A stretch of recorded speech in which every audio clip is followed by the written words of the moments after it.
She came straight into my room, tossed everything aside, and smiled without. For his station hummed with the usual mechanical breathing of 1,000 systems working in harmony, but Lieutenant Daniel Brooks barely noticed any more after 6 months. Aboard the frontier outpost Olympus, the sounds had become as natural as his own heartbeat. He sat in his quarters, reviewing supply manifests, when his door slid open without warning. Stood there tall, impossibly tall, with skin that shimmered like polished copper under the artificial lights. Her eyes were large and dark pools that seemed to hold entire galaxies within them. She wore what appeared to be formal attire from her world-draped fabric that shifted colors with each subtle movement. But what struck him most was not her alien beauty or her unexpected present sight, was the smiles. Stepped inside, and with a graceful sweep of her arm knocked. His carefully organized datapads from the desk, they clattered to the floor in a cascade of plastic and metal. She did not apologize, did not explain. She simply stood there smiling at him, without a trace of fear or hesitation. Froze his military training, screaming at him to reach for the communicator to alert security to do something. But he found himself unable to move, captivated by the sheer confidence radiating from this being who had just invaded his private space. As if she owned either name was Vera. He would learn that later, along with so much more, but in that moment, all he knew was that his quiet, predictable life had just been thoroughly disrupted. Alliance between humans and the Zelari had been fragile from the start. 3 years of careful diplomacy, delicate negotiations, and cautious cultural exchanges had built a framework for cooperation, but trust that remained elusive. The Zelari were a proud species, ancient and sophisticated, where humanity was still learning to walk among the stars. They had been sailing between worlds for millennia. Vera was part of the diplomatic corps assigned to Olympus Station to observe human military operations and report back to her government.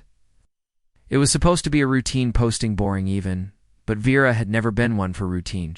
Spoke first, her voice like wind chimes in a gentle breeze, carrying an accent that bent human words into something musical. Our Daniel Brooks managed a nod, still trying to process what was happening. Ingie, have read your file. Very impressive for one so young too.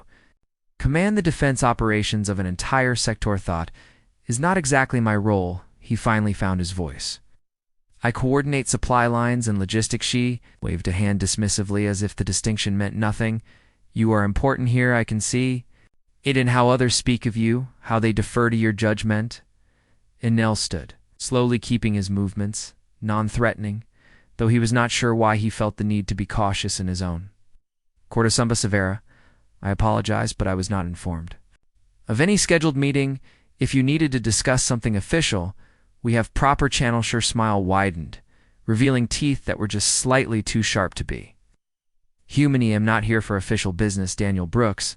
I am here because I choose to. Bethott's statement hung in the air between them, loaded with implications. He did not yet understand the Zelari. Did not do anything without reason. That much he had learned in the cultural briefings. Their society operated on layers of meaning and a tradition that humans were still struggling to comprehend. A casual visit was never casual. A simple gesture could carry the weight of Trescieso. Why are you here? He asked. Gosh moved further into his room, examining his belongings with unabashed curiosity. She picked up a photograph of his family back on Earth, studied it for a moment, then set it down with Correa. Am here. Oh, okay. Because you interest me. No one had ever said those words to him quite like that, with such directness, such intensity in the weeks that followed. Vera became a constant presence in his life. She would appear without warning at the mess hall during his breakfast, sitting across from him with her own tray of carefully selected human foods. She was trying to understand his species through their cuisine, she said, though he suspected it was more about having an excuse to talk to him. She asked him endless questions about Earth, about human culture, about his own life and dreams. He found himself answering more freely than he intended, telling her things he had never shared with his own crewmatest. Other humans on the station noticed, of course. They whispered in corridors, fell silent when he approached. Some looked at him, to envy, others with concern. Commander Patricia Hayes, his superior officer, pulled him aside. One day, Brooks, what exactly is going on between you and the Zellery ambassador and thing, ma'am? She is simply curious about human. Culture Hayes gave him a look that said she did not believe a word of ith Zellery. Do not do curious, Lieutenant. Everything they do has purpose, has meaning. If she has taken an interest in you, there is a reason for it is. Ma'am, careful, the alliance is fragile. We cannot afford complications, assured her he would be careful, but he was not sure he meant it because the truth was Vera had awakened something in him, a sense of possibility he had forgotten existed. His life had been ordered, predictable, safe, and suddenly there was this being who looked at him like he mattered. Like he was more than just another cog in the great military. Machina Vera taught him about her world, about Zellery, philosophy and art she showed him. Holographic recordings of her home planet with its crimson skies and floating cities with architecture. That defied physics. She spoke of her family, of her position as a daughter of one of the great houses, and he began to understand that her presence here was as much an exile as an Inori asked to come here, she told him one evening as they walked through the observation deck, looking out at the stars. My family thought I was foolish to volunteer for such a posting. They said humans were primitive, crude beneath our note assigned. What do you think, he is skeety? I think they are afraid off humans off change. Of the unknown, humans represent something my people have not encountered in a very long time, equals. We have been the dominant force in this region of space for so long we have forgotten how to share it. She turned to look at him directly. Challenge. Us, Daniel Brooks, you and your kind, you grow so quickly, learn so fast. In another generation or two, you will not need us anymore, and that terrifies the elders. Had never thought of it that way, had never considered that the mighty Zellery might see humanity as anything other than useful primitives in night. She came to his quarters again, but this time the smile was gone, replaced by something he could not quite read. Tension, perhaps, or sadness. Me time here is ending, she said without preamble. I am being recalled to the homeworld. Felt something twist in his chest. Went 3 days. A short time to say goodbye to someone who had become so central to his existence. Are they recalling you? Hesitated, and in that hesitation he saw genuine vulnerability for the first time. There are concerns about my reports, about my recommendations. I have been too sympathetic to humanity, too willing to advocate for deeper cooperation. The conservative faction sees this as a betrayal of Zellery. Interest what? Did you recommend full alliance, complete sharing of technology and resources?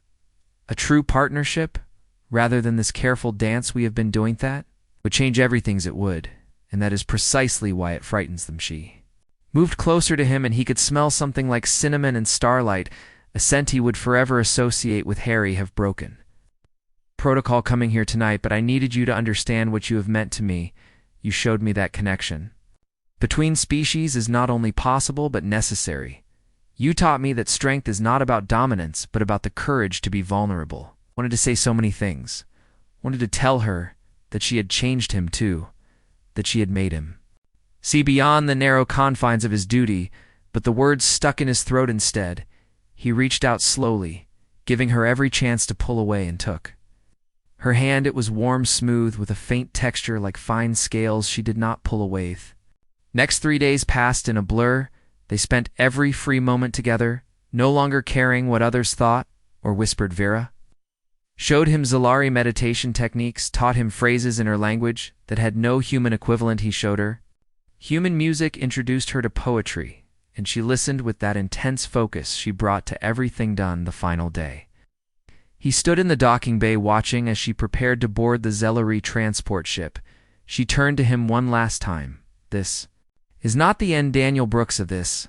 I am certain our peoples will grow closer, despite the fears of old factions. And when they do, I hope you will remember what we learned. How could I forget? She stepped closer until they were nearly my people, there is a saying. The stars do not ask permission to shine.